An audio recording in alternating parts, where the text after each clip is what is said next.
As tensions continue to mount between Iran and Israel, more and more attention is being turned to the Mossad. The Israeli intelligence agency has been accused of operating inside Iran, even hiring Iranian dissidents to carry out sabotage and assassinations.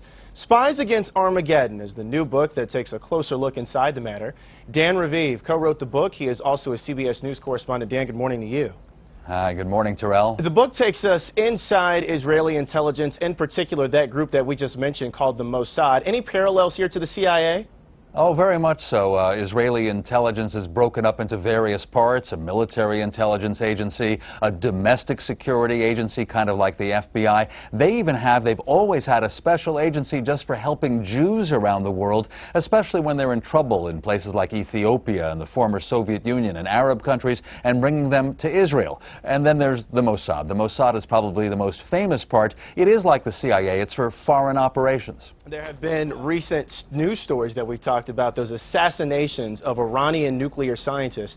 Can you say with all certainty that this group is behind those assassinations? I do feel certain. I have co-authored this book with Yossi Melman, who's one of the leading Israeli journalists. We did a book even 22 years ago, Terrell, called Every Spy a Prince. And so we've kept our contacts, and we think we understand what Israeli intelligence does and why it does it. And when it comes to Iran, the goal is to stop or at least slow down the nuclear program. So one move that's right out of the Mossad's playbook is to infiltrate some of its own operatives, Israelis, into Iran. They have ways of getting in, and we say that they assassinated at least 4 Iranian nuclear scientists. And that's the question there. You wonder, how can an Israeli assassin get into the borders of Iran? How do these missions happen?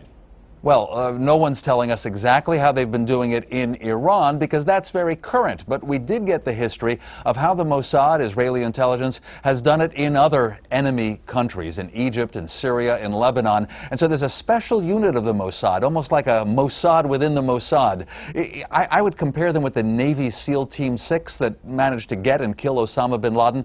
It's called Kidon. It's the Hebrew word for bayonet. Really well trained, really devoted, and they have ways with false passports, linguistic skills, special weapons, great disguises, to get into even the capital cities of enemy countries. They've done it before, and we say that in Iran they've been doing it in the past few years again. Then there are cyber programs, one of those called Stuxnet, key in slowing down some of those Iranian nuclear sites. How do those work?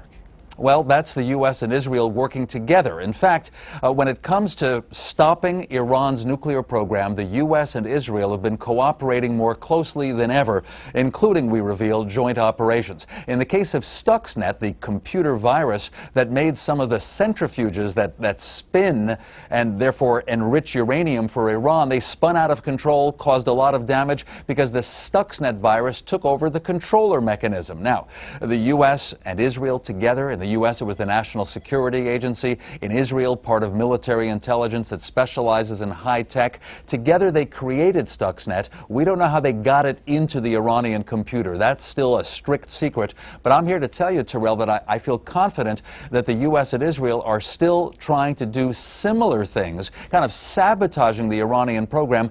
Anything short of all-out war. Nobody wants an all-out war if they can possibly prevent it. So the U.S. and Israel working together on these cyber programs, broadly speaking, are both countries on the same page about Iran having a nuclear weapon? Well, that's a great phrase, and it's one that Secretary of State Clinton used yesterday when she was in Jerusalem, and she said specifically that the U.S. and Israel are on the same page. Now, they're trying intentionally to have a united front, maybe in part to intimidate the Iranians. At the same time, there's still sporadic negotiations between the U.S., Russia, China, Britain, France, Germany on one side, Iran on the other side. The Western countries are making demands that Iran stop its nuclear program, or else. Or else could mean a military threat, and there are hints of that. But sanctions are getting tougher and tougher. Western Europe has stopped buying oil from Iran. There is the possibility that Iran will back down, that there won't be a war. But, Terrell, there's also the possibility, and it might happen next year, that somebody, could be Israel, could be the U.S., might decide to use its air force to bomb Iran's nuclear facilities. Right. CBS News correspondent Dan Ravi joining us this morning. Dan, we appreciate the insight. Thank you so much. Pleasure. And again, the book is called Spies Against Armageddon: Inside Israel's Secret Wars.